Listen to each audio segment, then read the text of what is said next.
Next, we'll talk about the porter-generic strategy of Nautilus. Nautilus would be considered a broad differentiator. Also, their closest competition would be broad differentiators as well, such as Cybex and Icon Health.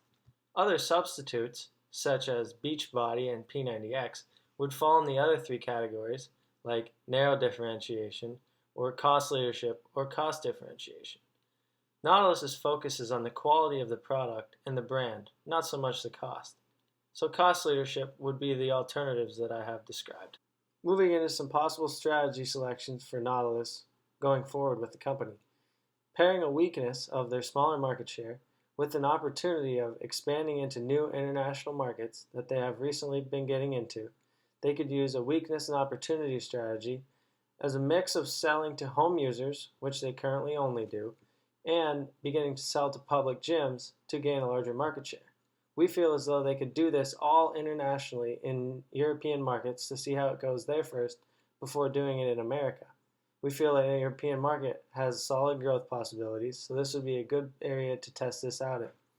Additionally, a strength of lowest bid manufacturing with an opportunity of technology development, they could use a strength and opportunity strategy of producing a new line of technology by utilizing their lowest bid manufacturing.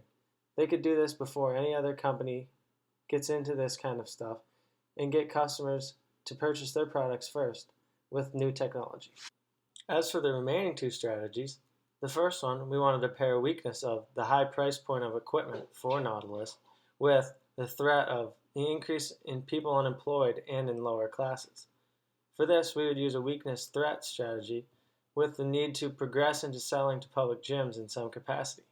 While I just discussed this in the previous slide, growing internationally doing this, we want to do it in America as well.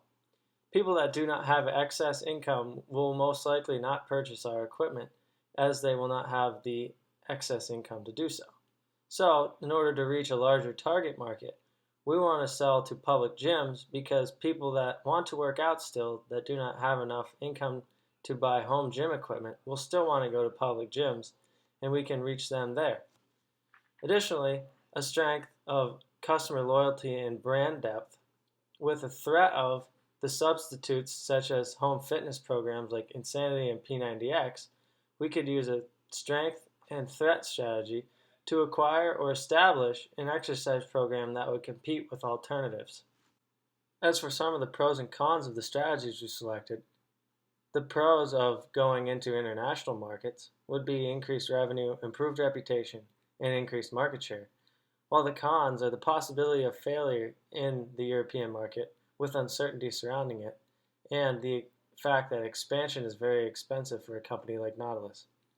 The pros of getting into new technology would be giving people what they want and appealing to the new technology wave that consumers are enjoying nowadays.